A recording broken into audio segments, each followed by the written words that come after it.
the bread of sorrow. Your eyelids are heavy, King of Uruk. How long since you've slept?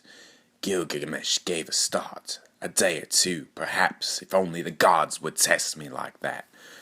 Utnapishtim exchanged a smile with his wife. No need, I will set you to a test. I don't pride myself on what I did. I had no choice, and the gods helped me. But could you stay awake 7 days and 7 nights if lives depended on it? Of course, said Gilgamesh, jumping to his feet. So Gilgamesh stood on Paradise Shore, eyes wide despite their red rims. What was so hard about defeating sleep after all? Did it have claws or horns or fangs? Did it come wearing armor? No, sleep was soft and wool-lined. Sleep came swirling and silken, rolling over a man like a fog. The sea whispered behind Gilgamesh. The ropes of the hammock creaked in the tree. Gilgamesh sat down and rested his eyes for a moment. Weary. He had never been weary as a young man. How long ago was that? When was it that young men had paced about his palace, too full of energy to sleep? Not so very long, surely. Was old age already battening him like a vampire bat, draining him of energy? For a moment, he thought he saw it bearing down on him and opened his eyes in fright, but it was only the awning flapping on the sea-whispering breeze. Wife, said Utnapishtim, as Gilgamesh slumped sideways into the soundfest of sleeps, go and cook a loaf and set it down by our guest for him to eat when he wakes. He won't wake for a week, poor soul, said Saba. I know that, said Utnapishtim, but bake it anyway. Every morning, Saba baked a loaf of bread and set it by Gilgamesh where he slept on the seashore.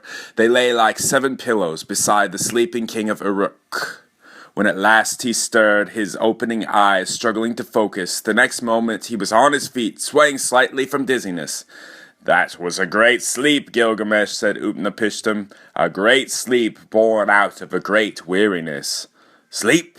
Me? No, I just nodded off for a moment. Not sleep, I wasn't asleep. For 7 days and 7 nights you slept, my friend. Never. What do you take me for? A fool.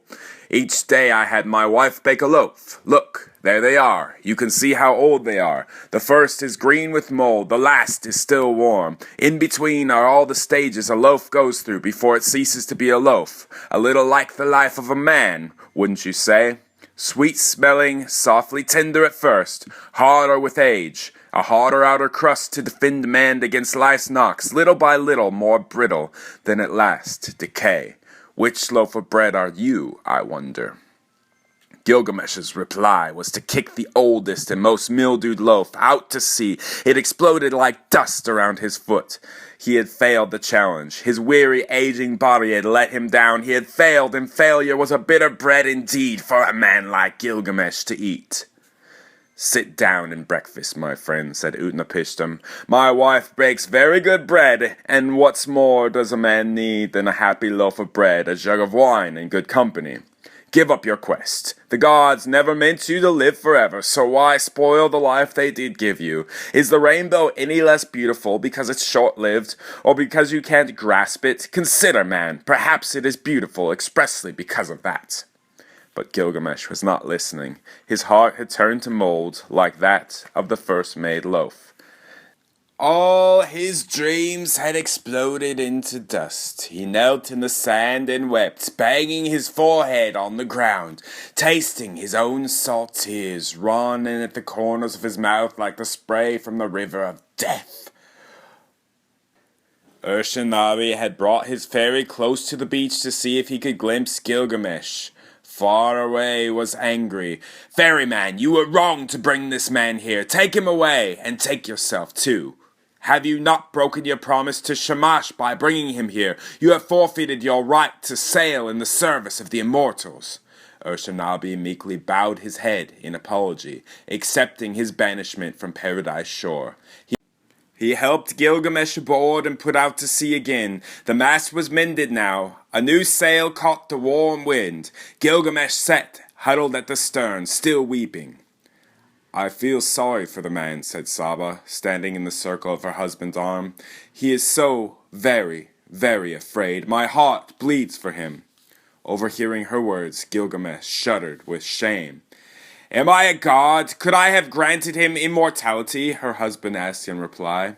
You could have told him about old man Young. It's not immortality, but it would have been something in return for all of his sufferings. Utnapishtim shook his head. Already he has exhausted his youth and strength on the foolish quest. It would be too great an ordeal, too terrible. I like him too much. You. Too much for what? Who is old made young? Gilgamesh, hearing the conversation, had grabbed the helm out of Ushanabi's hands and turned the boat around and run it ashore again. Now he had hold of Utnapishtim. What did she mean? Tell me. Old man young, cried Utnapishtim. Calmly, man, put me down. It is the name of a plant. Must you go looking for disappointment, even at the bottom of the sea? Is that where it grows? What does it look like? What does it do? How will I find it? Tell me everything.